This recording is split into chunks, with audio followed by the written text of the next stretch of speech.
Mais um dia aqui para leituras bíblicas. Você é bem-vindo, bem-vinda, que possa ser edificado no Senhor sob a palavra dele.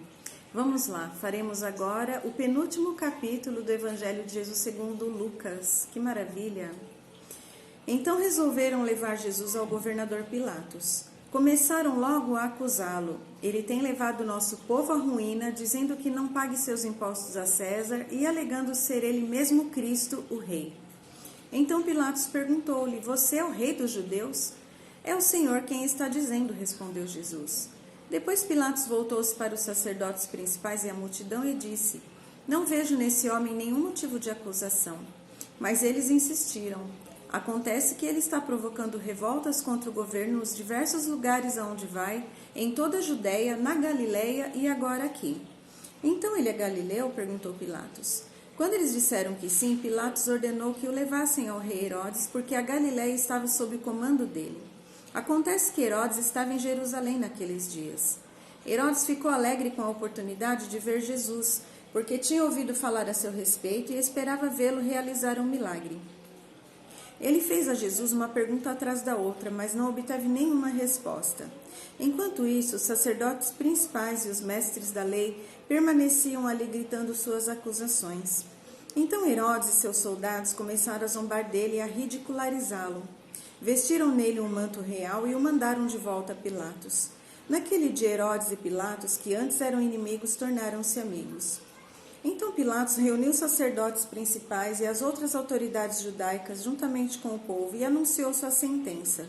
Vocês me trouxeram este homem acusando-o de provocar uma revolta contra o governo. Eu o interroguei na presença de vocês e não encontro nenhuma base para as acusações que fazem contra ele. Herodes chegou à mesma conclusão e o devolveu a nós. Nada do que este homem tem feito merece a pena de morte, portanto eu mandarei açoitá-lo e o soltarei. Na festa da Páscoa, Pilatos tinha o costume de soltar um preso a pedido do povo. Mas nesse momento um poderoso clamor levantou-se da multidão como se fosse uma só voz: Mate-o e solte-nos Barrabás. Barrabás estava na prisão por ter começado em Jerusalém uma revolta contra o governador e por ter praticado um assassinato. Pilatos discutia com eles porque queria soltar Jesus, porém eles continuavam gritando: Crucifique, crucifique. Pela terceira vez ele perguntou: Por quê? Que crime ele cometeu? Não achei razão nenhuma para condená-lo, portanto será castigado e solto. Porém eles gritavam cada vez mais alto pedindo a morte de Jesus, e o pedido deles prevaleceu. Portanto Pilatos sentenciou Jesus à morte conforme a vontade daquelas pessoas e soltou Barrabás, o homem preso por revolta e assassinato, a pedido deles. Mas entregou-lhes Jesus para fazerem com ele o que quisessem. Enquanto a multidão estava levando Jesus à morte, Simão de Cirene, que estava naquela hora chegando do campo, foi obrigado a carregar a cruz de Jesus. Grandes multidões o seguiam e muitas mulheres que lamentavam e choravam por ele. Mas Jesus voltou-se e lhes disse: Filhas de Jerusalém, não chorem por mim, mas por vocês mesmas e por seus filhos, porque estão chegando dias em que vocês dirão: Felizes as mulheres que não tiverem filhos, os ventres que nunca geraram e os seios que nunca amamentaram. Nesses dias todos dirão às montanhas: Caiam em cima de nós, e dirão às colinas: Cubram-nos. Pois se fazem essas coisas à árvore verde, o que não farão quando ela estiver seca? Outros 2 que eram criminosos foram conduzidos para fora a fim de serem executados com Jesus.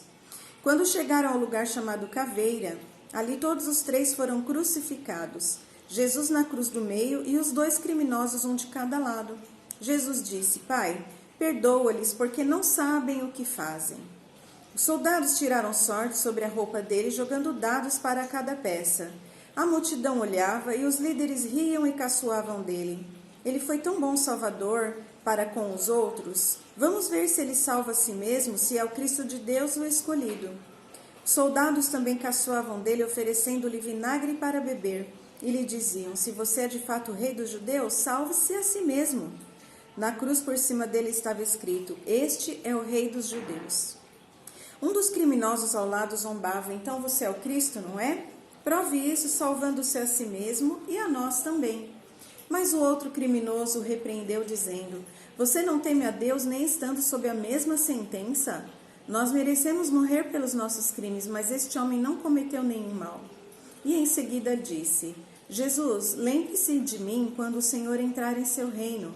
E Jesus respondeu: Eu afirmo a você, hoje mesmo você estará comigo no paraíso. A esta altura era meio-dia e a escuridão cobriu toda a terra até as 3 horas da tarde. A luz do sol desapareceu e de repente o véu do santuário rasgou-se no meio. Nessa hora Jesus gritou em alta voz: Pai, nas tuas mãos entrego o meu espírito, e com estas palavras morreu. Quando o centurião que dirigia as execuções viu o que tinha acontecido, louvou a Deus e disse: verdadeiramente este homem era inocente. E a multidão que veio para ver a crucificação, quando viu que Jesus morreu, começou a bater no peito e a afastar-se. Enquanto isso, os amigos de Jesus, incluindo as mulheres que o seguiram desde a Galileia, estavam olhando de longe, observando estas coisas. Havia um homem chamado José, membro do conselho, homem bom e justo, que não concordava com a decisão e os atos dos outros líderes judaicos. Ele era de Arimateia, na Judéia, e esperava a vinda do reino de Deus. José foi a Pilatos e pediu o corpo de Jesus.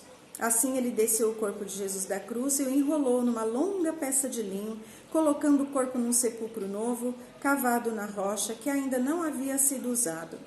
Isso foi feito bem à tardinha na sexta-feira, o dia da preparação, e estava para começar o sábado. As mulheres da Galileia seguiram José e viram o sepulcro, e como o corpo de Jesus fora carregado para dentro do sepulcro. Dali elas foram para casa e prepararam perfumes para embalsamar o corpo e descansaram no sábado, conforme o mandamento das leis dos judeus.